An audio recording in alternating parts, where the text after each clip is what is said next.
Hello, my name is Ali Haif, and I am a student at St. John's Jesuit. I will be reading Me and My Amazing Body by Joan Sweeney and illustrated by Edward Miller. This is shared with permission from Scholastic and support for Read for Literacy. This is me and my amazing body. These are the parts of my body that I can see. And you can see his head, his nose, his hand, his fingers, his knee, his leg, his toes, his foot, his eye, his ear, his mouth, his neck, his arm, and stomach too. But most of my body I can't see because my skin covers almost every inch of it. Skin comes in many different colors. It holds my body together and lets me feel things like kitty's soft fur, ouch, or the prickly spikes of my cactus, ouch. Beneath my skin are my bones, all 206 of them. When my bones are put together, they're called a skeleton. My skeleton holds up my skin just like the tent poles hold up a tent. Bones are hard and help protect my body, or protect the softer insides of my body.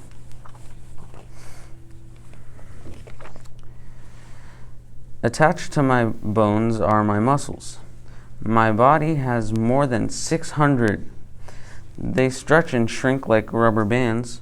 Muscles do the hard work of moving my body all around, back and forth, and up and down.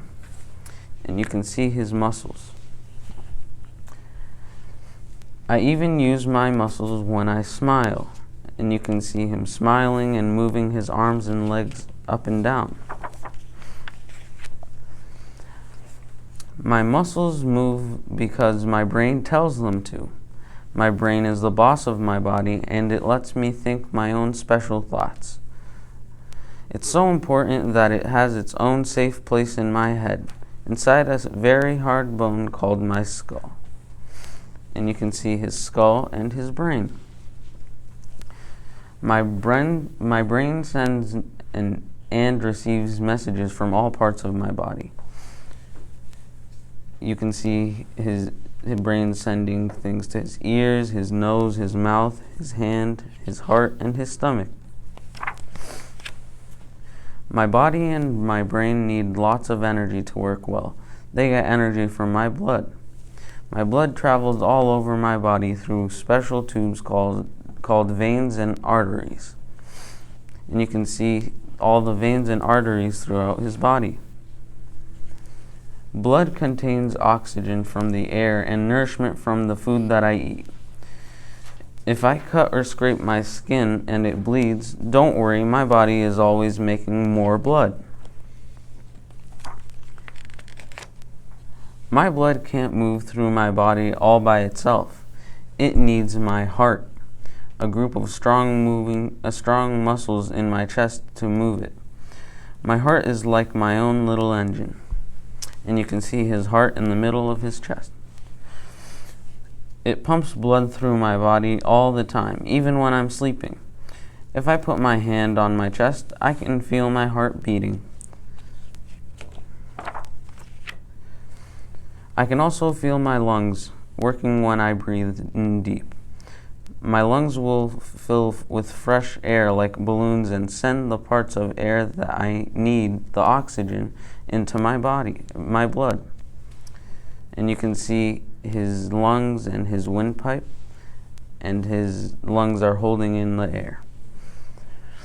Then my lungs push the used air back out. A moment later, I breathe in fresh air all over again. My body needs food along with air, or else I wouldn't grow. When I get hungry, I eat, and the food goes down into my stomach.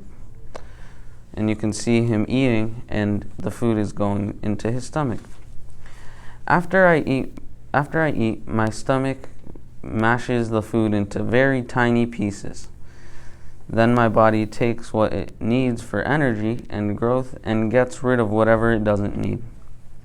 And you can see his esophagus, his liver, his stomach, his small intestine, and large intestine. And here you can see his skull, his brain, his jaw, his windpipe, his esophagus, his lungs, his kidneys, his heart, his large intestine, his small intestine, his bones, his veins, and his arteries. Every part of my body works together to keep me going and keep me growing. And someday I'll be all grown up. Isn't it amazing? And most amazing of all, every person in the world has a body that's very much the same, but every person is also very different. There's no one else in the world exactly like you, and no one exactly like me, or ever will be. Thank you for joining us today. We hope you enjoyed the story. We look forward to sharing more books with you next time. Bye.